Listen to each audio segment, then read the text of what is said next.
Hello दोस्तों, मैं धीरज कुमार आप सभी का एक बार फिर से अपने YouTube channel smart study with Dheeraj sir में स्वागत करता हूं। दोस्तों, हम लोग भारतीय राष्ट्रीय आंदोलन के बारे में पढ़ रहे हैं और इसके तहत हमने चंपारण सत्याग्रह, अहमदाबाद मिल मजदूर सत्याग्रह, खेड़ा सत्याग्रह और यहाँ तक कि हमने रॉलेट एक्ट और जलियांवाला बाग हत्याकांड के बारे में भी चर्चा कर दिया है। अगर आप लोग नए जुड़े होंगे तो हमारे पिछले वीडियो में जाकर के देखिएगा, इन सब के बारे में आपको देखने को मिलेगा और हमने बेहतर से बेहतर तरीके से समझाने का प्रयास किया। और अगर कुछ बातें ऐसी हैं जो आपको समझ में ना आया हो तो कमेंट बॉक्स में आप लिख देंगे, जिसको मैं फिर से समझाने का प्रयास करूंगा। और आइए आज हम इस नए क्लास में एक और आंदोलन के बारे में लेकर के चलते हैं, जिसका नाम है खिलाफत आंदोलन। भारतीय राष्ट्रीय आंदोलन के तहत ध्यान दीजिएगा, हम एक और आंदोलन के बारे में चर्चा करेंगे दोस्तों, जिसका नाम है खिलाफत आंदोलन। यदि बात करें मित्रों, खिलाफत आंदोलन क्यों हुआ, सही पूछा जाए तो इस आंदोलन का भारत से कोई लेना देना नहीं था। ये एक अंतरराष्ट्रीय मामला था। और कैसे मामला था, इन सब के बारे में हम क्रम से एक बातों के बारे में बताएंगे, चर्चा करेंगे। आप इसको क्रम वाइज से समझते हुए चलेंगे। देखिए दोस्तों, अगर बात करें, सबसे पहले तो हम खिलाफत का मतलब समझ लेते हैं क्या होता है। तो यहाँ पर एक चीज हम बता दें आप लोगों को कि आपसे अगर कोई पूछ लिया कि खिलाफत का अर्थ क्या होता है, खिलाफत का अर्थ क्या होता है,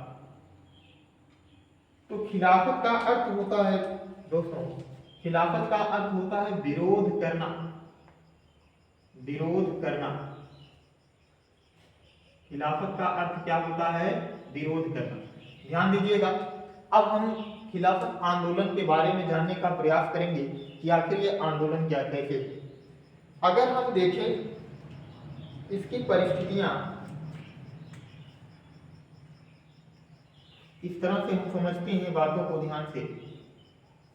खिलाफत आंदोलन की परिस्थितियां, खिलाफत आंदोलन की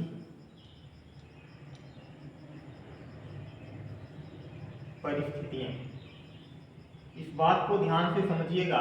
अगर आप यहां समझ गए तो पूरा खिलाफत आंदोलन आपको अच्छे से समझ में आ जाएगा। खिलाफत आंदोलन के बारे में बात करें तो ध्यान दीजिएगा,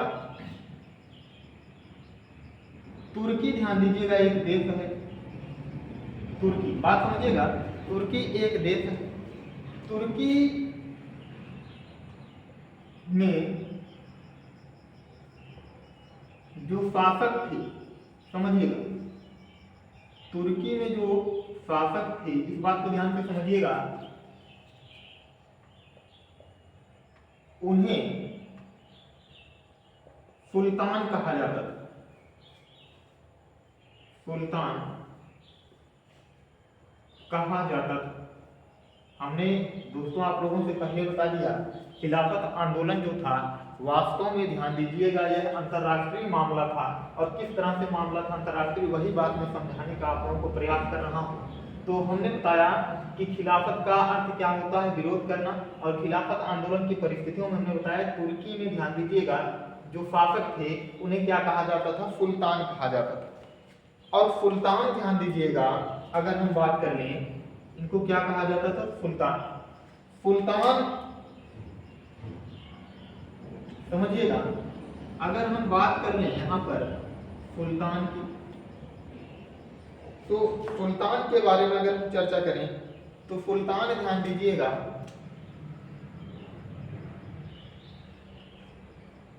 एक, ध्यान दीजिएगा, धार्मिक पद था। और इस सुल्तान को खलीफा के नाम से जाना जाता था। किस नाम से जाना जाता था, खलीफा के नाम से जाना जाता था। खलीफा क्या था, तो ध्यान दीजिएगा, यह एक धार्मिक पद था। यानी कि अगर खलीफा को हम यहाँ पर बांटे तो ध्यान दीजिएगा, खलीफा को अगर हम इस तरह से बांटे तो इसका अर्थ दो तरीकों से लेकर के जोड़ा जाता था। एक, ध्यान दीजिए, क्योंकि सुल्तान शासक थे तो खलीफा, ध्यान दीजिएगा, राजनैतिक पद भी था, राजनीतिक पद भी था। और ध्यान दीजिएगा, खलीफा की बात करें तो खलीफा जो था ये आध्यात्मिक पद भी था, आध्यात्मिक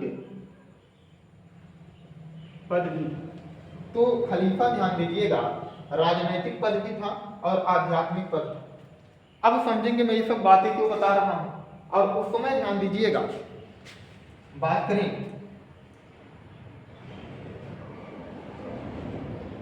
तुर्की के पास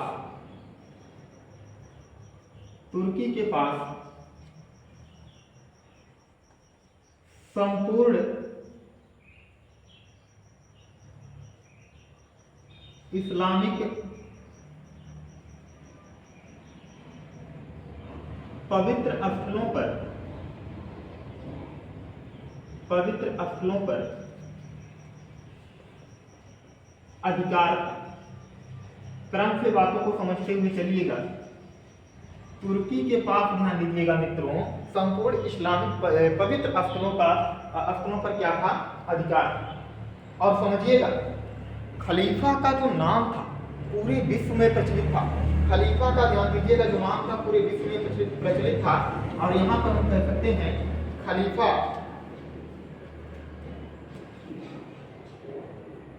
खलीफा का पद पूरे विश्व में मुसलमानों में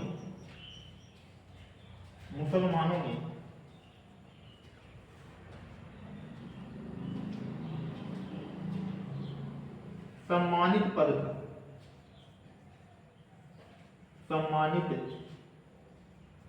पद था। खलीफा का जो पद था मित्रों ध्यान दीजिएगा पूरे विश्व में मुसलमानों में ध्यान देंगे एक सम्मानित पद था। अर्थात पूरे विश्व के जो मुसलमान थे खलीफा पद को बड़ा मान सम्मान देते थे, या खलीफा जो शासक थे जिसको सुल्तान कहा जाता था या खलीफा कहा जाता था, इसको ध्यान दीजिएगा पूरे मान सम्मान कह सकते हैं देते थे, वो भी पूरे विश्व के मुसलमान। तो इस बात को एक बार फिर से समझते हैं। खिलाफत का अर्थ क्या है? विरोध करना। खिलाफत आंदोलन की परिस्थितियों की बात करें तो तुर्की में जो शासक थे उन्हें सुल्तान कहा जाता था। सुल्तान ध्यान दीजिएगा सुल्तान को हम खलीफा भी कहते थे। खलीफा क्या था वास्तव में ध्यान दिया जाए तो खलीफा एक धार्मिक पद था। और खलीफा जो पद था वो धार्मिक के साथ साथ ध्यान दीजिएगा राजनीतिक पद भी था, क्योंकि हमने बताया यहाँ के शासक को क्या कहा जाता था? सुल्तान कहा जाता था तुर्की। अब हुआ क्या, बात समझेंगे। राजनीतिक पद के साथ साथ ये आध्यात्मिक पद भी था। भाई खलीफा जो है मुसलमानों में एक धार्मिक पद भी था, जो एक प्रकार से मुसलमानों में विश्वगुरु का पद था। फिर यहाँ पर बात करें तुर्की के पास ध्यान दीजिएगा एक और चीज थी, जो खलीफा का पद का अधिकार था तुर्की के पास था, और वही चीज था कि तुर्की के पास संपूर्ण इस्लामिक पवित्र स्थलों पर अधिकार था। अधिकार का मतलब इस तरह से कब्जा नहीं कर सकते, लेकिन उनका ध्यान दीजिएगा उनकी जिम्मेदारी को उठाने की जो प्रक्रिया थी किसके ऊपर थी? तुर्की के पास। और खलीफा का पद ध्यान दीजिएगा पूरे विश्व में मुसलमानों में एक सम्मानित पद। अब देखिए आगे क्या होता है, इनके बारे में हम चर्चा करेंगे, तब तक आप इसका स्क्रीनशॉट ले लीजिए।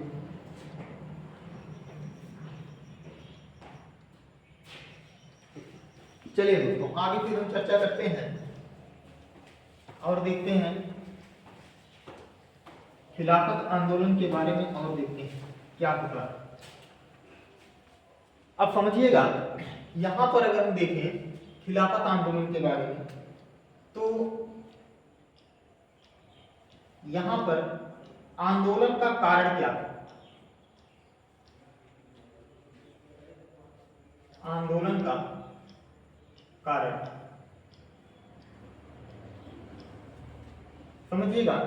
आंदोलन के कारण की बात करें तो मित्रों ध्यान दीजिएगा प्रथम विश्व युद्ध के दौरान, ध्यान दीजिएगा प्रथम विश्व युद्ध जो 1914 से लेकर के 1918 तक चला था, उस युद्ध के दौरान ध्यान दीजिएगा होता क्या है कि तुर्की जो एक ध्यान दीजिएगा इस्लामिक केंद्र था, खलीफा का केंद्र था, उस पर दृष्टिकोण किसका जाता है? ध्यान दीजिएगा अंग्रेजों का जाता है, ब्रिटेन का जाता है। सबसे बड़ी बात करें तो यहां पर देखिएगा एक चीज और बताएं,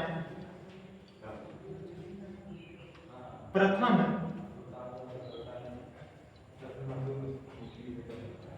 विश्व युद्ध के दौरान,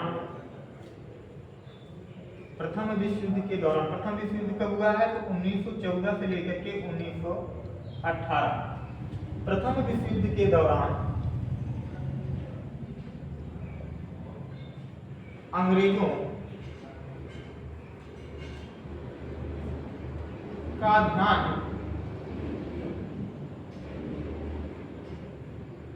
तुर्की पर गया, तुर्की पर गया। अब ध्यान दीजिएगा, दो समुदाय थे, समझिएगा, दो समुदाय थे, और दो समुदायों की बात करें तो क्रम से बातों को समझते चलिएगा, तभी आप बात समझ पाएंगे। दो समुदायों की बात करें, कौन कौन थे? तो ध्यान दीजिएगा, एक था आपका, दो समुदायों की बात करें तो एक था मित्र राष्ट्र, दो राष्ट्र थे, एक था मित्र राष्ट्र और एक था सेंट्रल पावर, सेंट्रल पावर। ध्यान दीजिएगा, इन मित्र राष्ट्रों की सूची में कौन कौन आते थे? तो मित्र राष्ट्रों की सूची में आपका ब्रिटेन था, ब्रिटेन। मित्र राष्ट्रों की सूची में कौन था? ब्रिटेन था। आपका फ्रांस था, और आपका जो है फ्रांस के साथ साथ आपका यूएसए था, यूनाइटेड स्टेट ऑफ अमेरिका। और सेंट्रल पावर की सूची में ध्यान दीजिएगा, जर्मनी, तुर्की, जर्मनी, तुर्की, और फिर समझिएगा, कह सकते हैं हंगरी था, ऑस्ट्रिया था। ये सब ध्यान दीजिएगा, यहां पर ध्यान देंगे ये देश। अब ये जो युद्ध हो रहा था, इन्हीं के बीच ध्यान दीजिएगा क्या हो रहा था? युद्ध हो रहा था। इन्हीं के बीच क्या हो रहा था? प्रथम विश्व युद्ध हो रहा था। और यहाँ पर ध्यान दीजिएगा, यहाँ पर अगर बात करें तो जो ब्रिटेन था, अभी मैं एक भूमिका बता रहा हूं अंतरराष्ट्रीय मामला, फिर भारत में चलेंगे खिलाफत आंदोलन कैसे हुआ कैसे नहीं। यहां पर ध्यान दीजिएगा,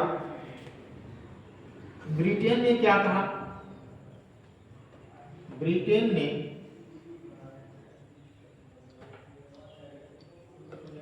तुर्की से एक संधि की, जिसे सेवर्स की या सीवर्स भी नाम मिल जाता है मित्रों, जिसे सेवर्स की संधि कहा गया, संधि कहा गया, जिसे क्या कहा गया? सेवर्स की संधि कहा गया। तो फिर से बात समझिएगा, ब्रिटेन, देखिए ये सब इनके बीच युद्ध चल रहा है, और मेन युद्ध किससे किससे था? मेन युद्ध की बात करें तो ब्रिटेन और तुर्की के बीच ध्यान दीजिएगा क्या चल रहा था? तो ध्यान दीजिएगा, युद्ध चल रहा था ब्रिटेन और तुर्की के बीच। ब्रिटेन ने तुर्की से एक संधि की, और जिसे ध्यान दीजिएगा सेवर्स की संधि कहा गया। अभी सेवर की संधि में क्या क्या हुआ, इन सब के बारे में चर्चा अभी हम और करते हैं। तब तक आप इसका स्क्रीनशॉट लेंगे, फिर आगे हम चर्चा करेंगे।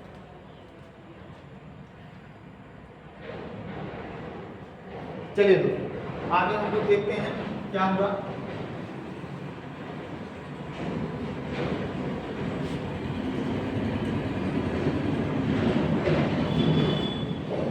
यहाँ पर हम लोग देखते हैं सेवर्स की संधि के तहत क्या हुआ है। सेवर्स की संधि के तहत दोस्तों हम आप लोगों को बहुत आसान शब्दों में बताने का प्रयास कर रहे हैं, और हमें यकीन है कि आप लोगों को हमारी बात अच्छे से समझ में आ जाएगी, क्योंकि पढ़ाई जो करना है हमको हंसते हुए मुस्कुराते हुए करना है, और एक एक बातों को बहुत आसान तरीके से समझना, ताकि हमें पढ़ने में अच्छा भी लगे और टॉपिक समझ में आ भी जाए। तो ध्यान दीजिएगा, सेवर्स की संधि में क्या हुआ। सेवर्स की संधि में ध्यान दीजिएगा, ब्रिटेन ने सीधे तुर्की से कह दिया कि अगर हम प्रथम विश्व युद्ध में जीत गए, अगर हम प्रथम विश्व युद्ध में जीत गए तो ध्यान दीजिएगा हम क्या करेंगे, आपके यहाँ तुर्की में लोकतांत्रिक व्यवस्था लेकर के आएंगे और इस खलीफा के पद को हम क्या करेंगे, हटा देंगे। यानी कि खलीफा के जो अधिकार हैं उन अधिकारों को हम क्या कर लेंगे, छीन लेंगे। इस बात को हम यहाँ लिखते हैं, फिर और बताते हैं। इस संधि के तहत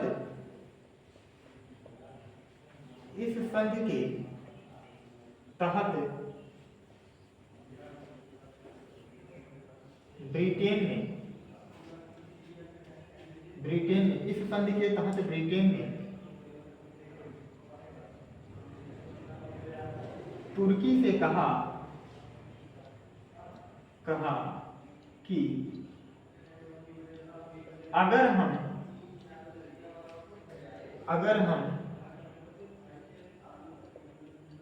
प्रथम विश्व युद्ध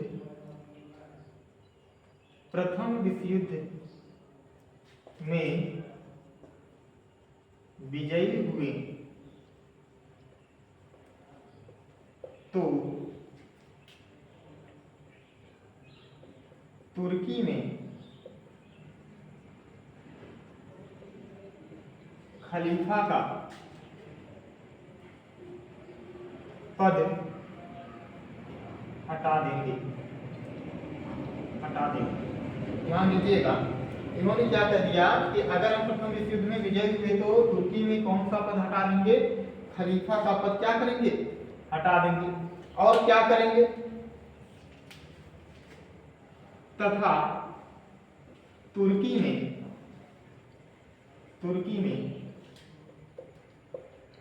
लोकतांत्रिक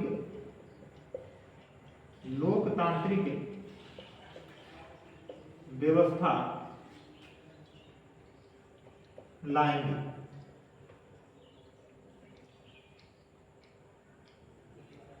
अर्थात हम खलीफा के सभी अधिकारों को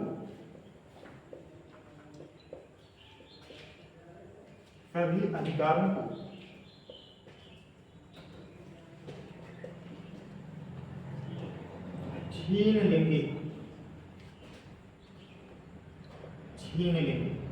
अब बात समझिएगा यहाँ पर। देखिए, जब ब्रिटेन ने ये बात कह दिया कि हम खलीफा के सभी अधिकारों को छीन लेंगे, तो मित्रों हमने बताया खलीफा एक इस्लामिक पद था, एक आध्यात्मिक पद था, एक राजनैतिक पद था, और पूरे विश्व के मुसलमान, ध्यान दीजिएगा, खलीफा पद को बड़ा मान सम्मान देते थे। और सोचिए, खलीफा पद के अधिकार जाने वाले थे, अभी गया नहीं है, अभी जाने वाले थे, और पूरे विश्व के मुसलमान इस बात से नाराज हो गए। और जब पूरे विश्व के मुसलमान इस बात से नाराज हो गए तो भारत के मुसलमान भी क्या किए, अंग्रेजों के खिलाफ, ब्रिटेन के खिलाफ एक आंदोलन प्रारंभ कर दिए भारत में, जिसको खिलाफत आंदोलन कहा गया। हमको ये बात समझ में आ गई कि आप लोग अच्छी से इस बात को समझ गए होंगे। आइए एक दो लाइन और लिख देते हैं यहाँ नीचे ताकि आप समझ जाएं।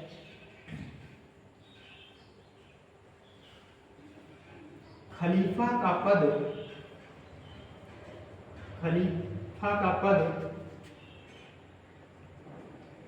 बचा रहे, इसीलिए पूरे विश्व के मुसलमान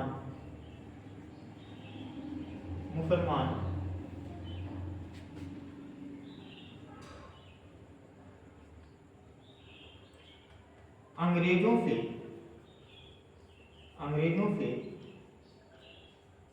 नाराज होकर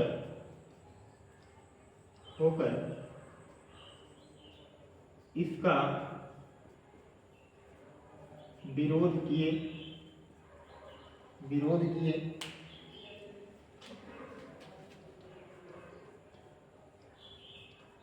भारत में भी मुसलमान अंग्रेजों का विरोध करने लगे।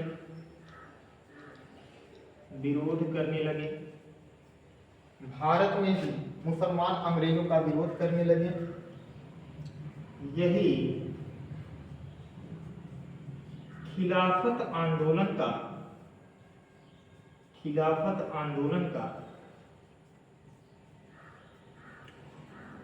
कारण था। क्योंकि विश्व के सभी मुसलमान ये चाहते थे कि खलीफा का पद बना रहे, यह पद जाए ना। लेकिन अंग्रेजों ने साफ कह दिया था कि अगर हम प्रथम विश्व युद्ध में विजयी हुए और अगर तुर्की पर अधिकार किए तो हम तुर्की से खलीफा पद को हटा देंगे, सुल्तान पद को हटा देंगे। हम कौन सी व्यवस्था लाएंगे?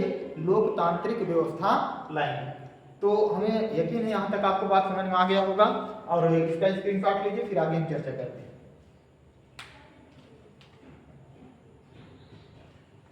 चलिए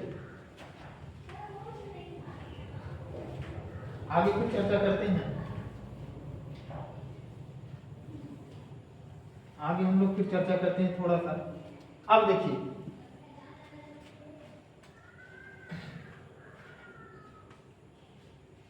भारत में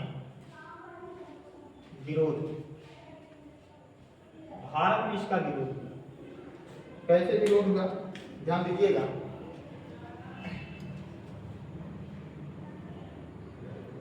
1919 ईस्वी में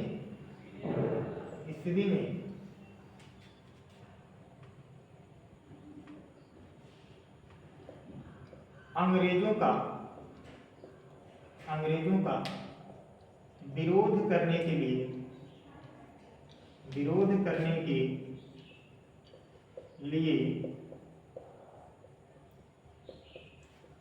खिलाफत कमेटी बनाई गई। तो खिलाफत कमेटी कब बनी थी? तो आप बताएंगे 1919 में। किसके लिए? तो ध्यान दीजिएगा, अंग्रेजों का विरोध करने के लिए खिलाफत कमेटी कमेटी बनाई गई थी, गठन किया गया था। अब खिलाफत कमेटी के सदस्य कौन कौन थे, इसको भी देख लेते हैं।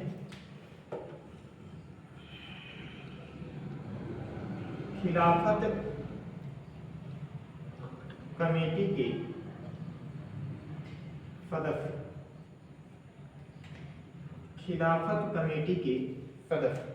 सदस्य कौन कौन से थे, इनके बारे में हम देख लेते हैं।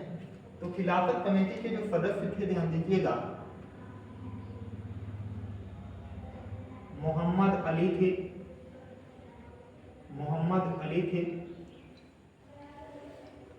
शौकत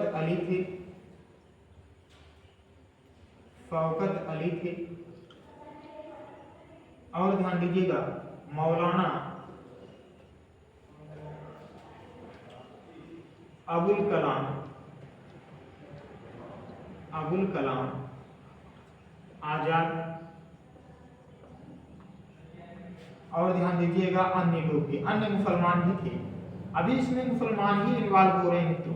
कौन इन्वॉल्व हो रहे हैं? मुसलमान, क्योंकि मुसलमानों का एक धार्मिक पद था, खलीफा पद जो जाने वाला था, इसीलिए अभी मुसलमान ही विरोध कर रहे थे। तो ध्यान दीजिएगा, जब ये खिलाफत कमेटी का गठन किए, उसमें इनकी एक बैठक हुई। तो इन्होंने यह सोचा, पहले तो इनको अंग्रेज बड़े हितैषी लग रहे थे, जो ये मुसलमान हैं इनको अंग्रेज, क्योंकि दो चार कार्य अंग्रेज जो है भारत में मुसलमानों के लिए बड़ा अच्छा कर दिए थे, तो इनको लगा अंग्रेज हमारे बहुत हितैषी। लेकिन जब खलीफा पद की बात आ गई और अन्य कुछ बातें ऐसी थी जो मुसलमानों के विरुद्ध हुआ, तो इनको लगा कि अंग्रेज किसी के हितैषी नहीं। और ये ध्यान दीजिएगा, खिलाफत कमेटी के सदस्य थे ये लोग मिलकर के खिलाफत कमेटी में एक बात का निर्णय लिए कि हम अकेले मुसलमान जो है ये कह सकते हैं, इस आंदोलन को आगे नहीं बढ़ा सकते, बल्कि जब तक हम हिंदुओं को एक साथ नहीं लेंगे तब तक हम आगे नहीं बढ़ सकते। और कहा कि किसी एक ऐसे नेता को पकड़ना चाहिए जो इस आंदोलन को गति प्रदान कर दे, इस आंदोलन में एक महत्वपूर्ण भूमिका निभा दे। और उस समय ध्यान दीजिएगा, हम बात करें तो हमारे महात्मा गांधी ने चंपारण आंदोलन में सफलता प्राप्त की, अहमदाबाद मिल मजदूर आंदोलन में सफलता प्राप्त की, खेड़ा सत्याग्रह में सफलता प्राप्त की, और यहाँ तक कि ध्यान दीजिएगा रॉलेट एक्ट में उन्होंने बहुत ही विरोध किया था। इसलिए भारत में एक उभरते हुए चेहरे के रूप में दिखाई दे रहे थे। तो ये लोग क्या किए कि सोचे कि क्यों ना गांधी जी को बुलाया जाए और उनसे मिलकर के बात किया जाए, और जब बात किया जाए तो ध्यान दीजिएगा आगे क्या करेंगे कि उन्हीं के अकॉर्डिंग यह आंदोलन प्रारंभ करेंगे। तो यहाँ पर बात करते हैं, ध्यान दीजिएगा कुछ और बातें थोड़ा सा लिखते हैं, नोट करके, और वेरी मोस्ट इंपॉर्टेंट जानते रहिएगा।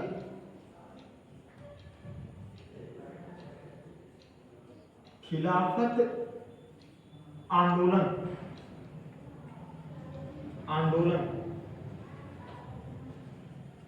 का प्रारंभ, खिलाफत आंदोलन का प्रारंभ किसने किया था और कब किया था? तो यहां पर मैं लिख दे रहा हूं,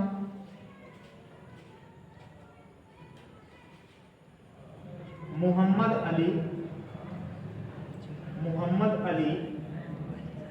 व शौकत अली।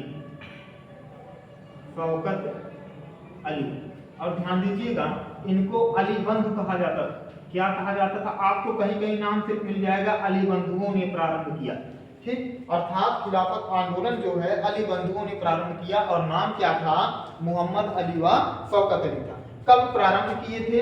यहाँ नीचे मैं लिख दे रहा हूँ, कब प्रारंभ किए थे? 1919 ईस्वी। लेकिन ये मूवमेंट को जब जारी किए, गति प्रदान करना चाहे, तो इनको सहयोग लेना पड़ा महात्मा गांधी का। और किस तरह से सहयोग लिए इसके बारे में हम चर्चा कर रहे हैं, लेकिन पहले आप इसका स्क्रीनशॉट लें।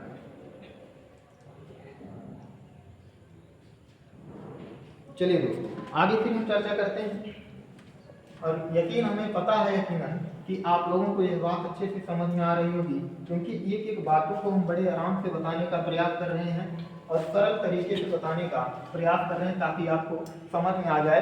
और यहाँ तक कि जो बातें हम बता रहे हैं इसको मैं लिखित रूप से भी यहाँ पर दिखा दे रहा हूँ ताकि आप अपना अच्छे से नोट्स भी बना सकें, और आपके जब तक आप कहीं सफल नहीं होते तब तक ये नोट्स आपके लिए काम करेंगे।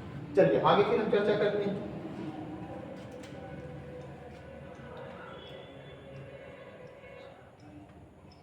खिलाफत कमेटी की कॉन्फ्रेंस, खिलाफत कमेटी की कॉन्फ्रेंस हुई, और इसमें क्या हुआ? खिलाफत कमेटी की कॉन्फ्रेंस में क्या हुआ देखिएगा, इसके अध्यक्ष कौन बनाए गए थे? जब कॉन्फ्रेंस हुई तो इसके अध्यक्ष कौन बनाए गए थे? महात्मा गांधी। कौन बनाए गए थे? महात्मा गांधी बनाए गए। महात्मा गांधी। देखेंगे यहां पर अगर हम चर्चा करें तो महात्मा गांधी का कथन था क्या? यहां पर ये महात्मा गांधी का कथन था, गांधी जी जानते थे कि कोई भी आंदोलन ना तो हिंदू अकेले जारी कर सकता है, ना ही मुस्लिम अकेले जारी कर सकता है।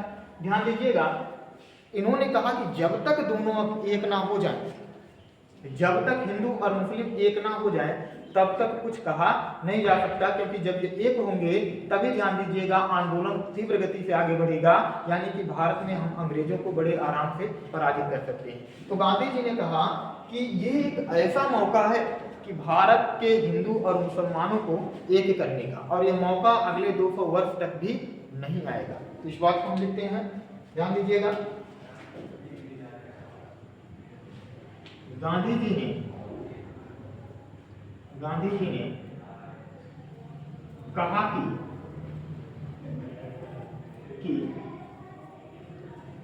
हिंदू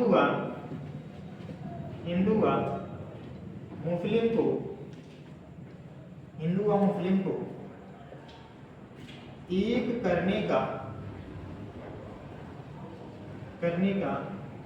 यह एक ऐसा मंच है जो अगले 200 वर्ष तक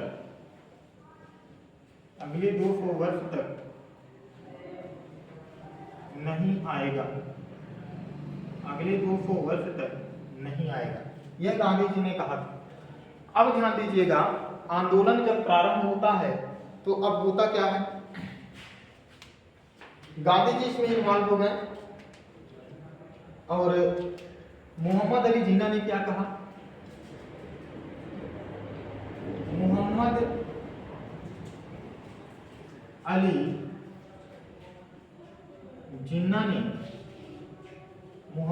जिन्ना ने गांधी जी का विरोध किया, गांधी जी का विरोध किया और कहा कि ये एक धार्मिक मामला है,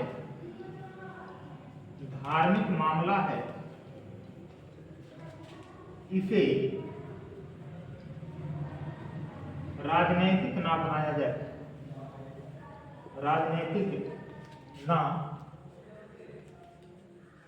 जाए, यह बात आपको मित्रों अच्छे से समझ में आ गई होगी। आप इसका स्क्रीनशॉट लेंगे, थोड़ा सा और इसमें बचा है उसके बारे में हम बता देते हैं ताकि यह टॉपिक आपका जो है क्लियर हो जाए। तो इसका स्क्रीनशॉट लेंगे जल्दी से।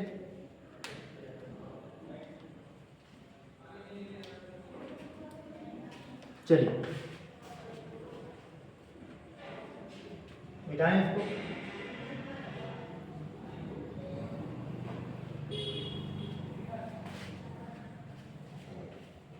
देखिए गांधी जी ने क्या बताया, समझिएगा। गांधी जी ने कहा कि 9 जून ध्यान दीजिएगा 1920 को, 9 जून 1920 को इलाहाबाद, ध्यान देंगे, खिलाफत कमेटी के इलाहाबाद अधिवेशन में क्या कहते हैं? ये कहते हैं कि हम लोग क्या करेंगे, असहयोग आंदोलन चलाएंगे, अर्थात असहयोग आंदोलन चलाने का निर्णय लिया जाता है। और फिर ध्यान दीजिएगा, जब असहयोग आंदोलन चलाने का निर्णय लिया जाता है तो जून की बात थी, सितंबर 1919 ईस्वी में खिलाफत कमेटी का गठन कर दिया गया। खिलाफत कमेटी का गठन किया गया था, अभी हमने बताया था यहाँ पर, सितंबर 1919 ईस्वी में खिलाफत कमेटी का गठन किया गया था।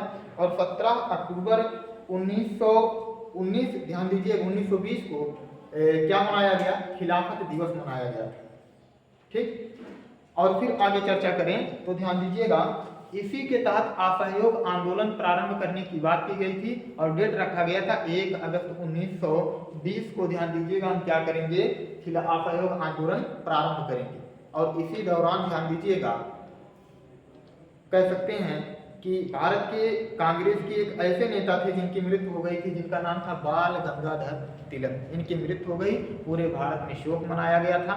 इन सब के बारे में चर्चा करते हैं। देखिएगा,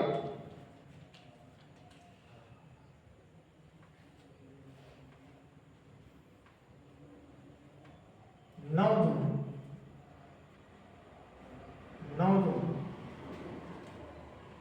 1920 ईस्वी को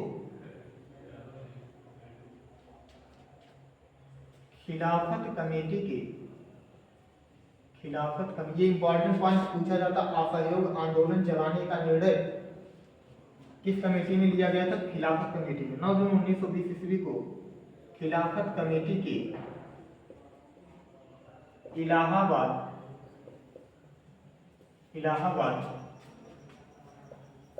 अधिवेशन में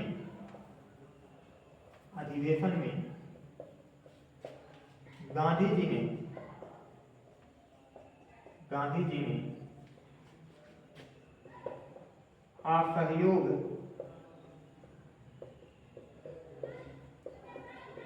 आंदोलन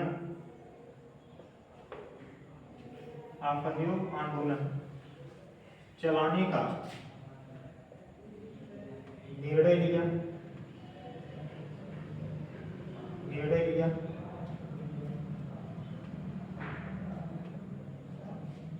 जिसका दिन 1 अगस्त 1920 को निर्धारित किया। इसी में सब बात हो गई, निर्धारित किया। इसको अंडरलाइन कर देते हैं, मोस्ट इंपॉर्टेंट है। पूछा जाता है असहयोग आंदोलन चलाने का निर्णय किस कमेटी में लिया गया था?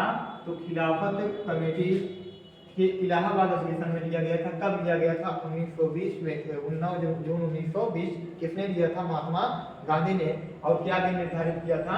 1 अगस्त 1920 निर्धारित किया था। फिर बात करें, ध्यान दीजिएगा, 1 अगस्त 1920 को 1 अगस्त 1920 को बाल गंगाधर तिलक की मृत्यु हो गई।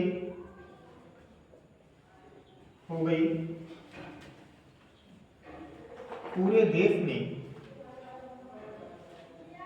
शोक मनाया गया। पूरे देश में शोक मनाया गया।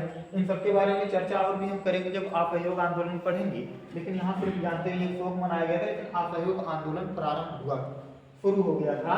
तो 1 अगस्त 1920 को बाल गंगाधर तिलक की क्या हो गई थी? मृत्यु हो गई। और ध्यान दीजिएगा, अब इधर क्या होता है समझेंगे। यहाँ पर हम नोट करके कुछ बातों को बता दें।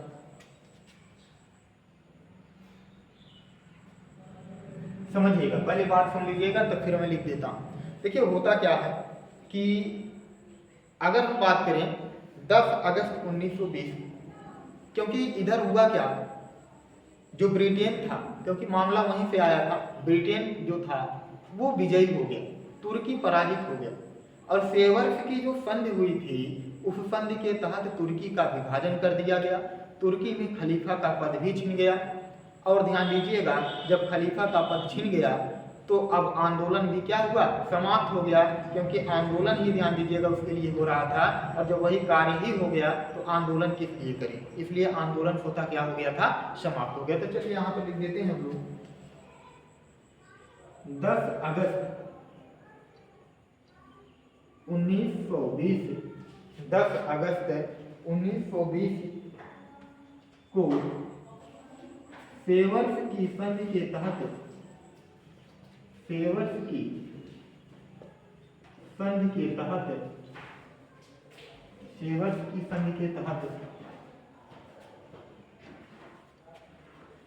ब्रिटेन ने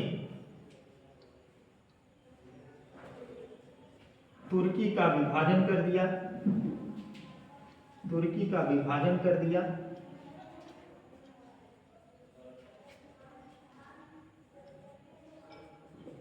खलीफा का अधिकार छीन गया।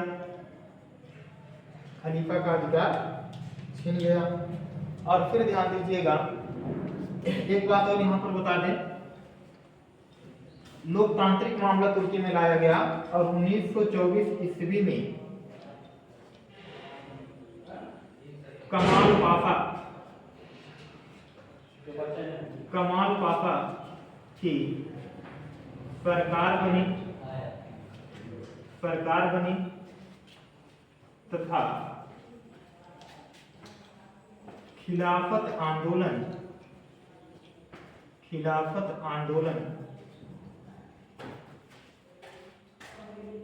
समाप्त हो गया। तो दोस्तों, हमने खिलाफत आंदोलन के बारे में खिलाफत आंदोलन के बारे में अच्छे से एक बातों को जो है बताने का प्रयास किया। अगर आपको यह वीडियो पसंद आया हो तो हमारे चैनल को सब्सक्राइब करिएगा, लाइक करिएगा। और जो कुछ समस्याएं रही होंगी उसको कमेंट बॉक्स में बताइएगा, उन समस्याओं को दूर करेंगे। और आज के लिए बस इतना ही। कल एक और नए लेक्चर में आपसे मिलेंगे, तब तक के लिए धन्यवाद।